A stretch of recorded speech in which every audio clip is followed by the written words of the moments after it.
11 बजे operation start की। সকাল 11টা থেকে উদ্ধার কাজ পরিচালনা করছি।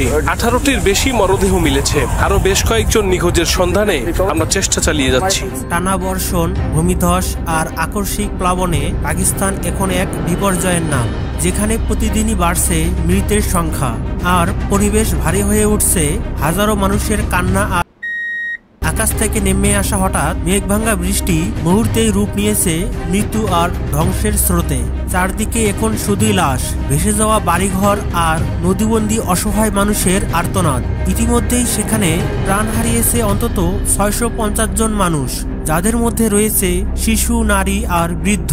আহত হয়েছে হাজারো মানুষ, আর গৃহহীন হয়ে খোলা আকাশের নিচে মানবেতর দিন কাটাচ্ছেন অগণিত পরিবার। সোমবার এক প্রতিবেদনে এ তথ্য জানিয়েছে জিও নিউজ।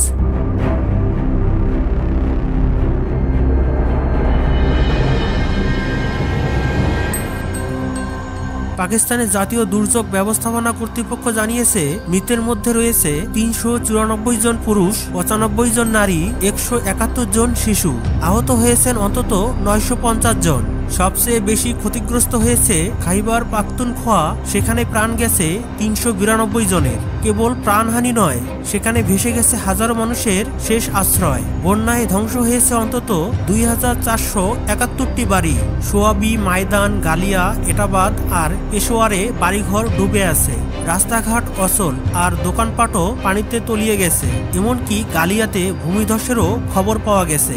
সবচেয়ে ভয়ঙ্কর চিত্র দেখা গেছে বন জেলায়। পাহাড়ি ঢলের তলে বুসুনাই গ্রামের অর্ধেকই নিচ্ছিন্ন হয়ে গেছে। সেখানে অন্তত 217 জনের মৃত্যু নিশ্চিত হয়েছে, আর নিখোঁজ রয়েছে 60 জনেরও বেশি, যাদের মধ্যে অনেকেই হয়তো আর জীবিত পাওয়া যাবে না। এমন পরিস্থিতিতে ত্রাণ ও উদ্ধার কার্যক্রম বারবার ব্যাহত হচ্ছে। ভূমিধসে বন্ধ হয়ে গেছে বহু সড়ক। একটি অস্থায়ী সেতু ভেঙে পড়ার আশঙ্কায় আটকে গেছে ত্রাণ কার্যক্রম। এমনকি ত্রাণ দিতে এসে দুর্যোগে পড়ে সেনাবাহিনীর একটি হেলিকপ্টারও বিধ্বস্ত হয়ে নিহত হয়েছেন 5 সেনা কর্মকর্তা। আবহাওয়া অধিদপ্তর জানিয়েছে, সামনে আরও বৃষ্টিপাতের আশঙ্কা রয়েছে। বিশেষজ্ঞরা বলেছেন, এ পরিস্থিতি যদি আরও অব্যাহত থাকে তাহলে প্রাণহানি ও ধ্বংসযজ্ঞ আরও ভয়াবহ আকার নেবে।